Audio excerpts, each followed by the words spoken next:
মা নাইস করে বলে ইটস মাই বার্থডে, আমাদেরকে যেন প্রীতি লাগে। সুন্দর করে কেটে দিও, হ্যাঁ সুন্দর করে কেটে দিও। এটা কি, এটা কি, এটা দুষ্টামি, এটা দুষ্টুমি। সো বাংলাদেশে যাওয়ার পরে জুমাইনার বার্থডের আগে আগে জুমাইনার হেয়ার কাট দরকার ছিল। আমরা চলে গেলাম আমর দ্য বিউটি হাউসে, অ্যান্ড ওখানেই ওর হেয়ার কাটের সময় এবার কোনো ঝামেলা করে নাই আলহামদুলিল্লাহ। ও উইলিংলি খুব হ্যাপিলি চুলটা কাটতে দিয়েছে, কিন্তু এই যে পিছনের চুলগুলো যখন কাটা শুরু করলো তখন থেকে ওর আর কি একটু স্যাড হয়ে যায়, কারণ ও মাথা নিচু করতেছিল না।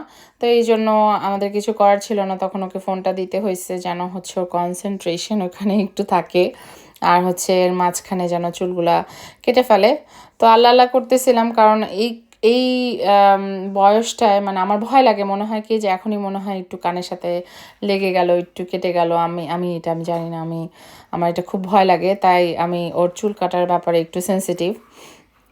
তো যাই হোক, খুব সুন্দর করেই কাটছে এবং মাশাল্লাহ ও কোঅপারেট করছে। এই তো আমাদের হেয়ার কাট ডান।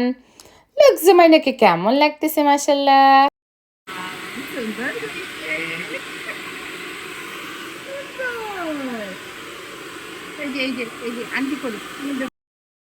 জুমাইনার চুলটাও আমার মতো হয়েছে, লাইক অনেক পাতলা এবং হচ্ছে সিল্কি।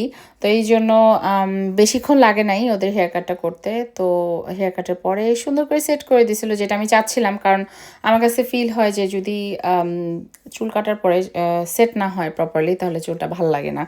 তো এই তো এতটুকুই ছিল আজকে, শেয়ার করলাম আপনাদের সাথে। ওকে, থ্যাংক ইউ, সুন্দর হয়েছে বলে থ্যাংক ইউ, এটা দিয়ে দাও বলে থ্যাংক ইউ। ওকে, আবার হয়েছে, দ্যাটস টু মাচ মামা। চল আমরা বাসায় যাবো এখন, অনেকক্ষণ আমরা কষ্ট করছি আজকে। থ্যাংক ইউ বেবি, শেষ। এই যে সুন্দর করে রেখে দিই, তারপর আমরা যাবো।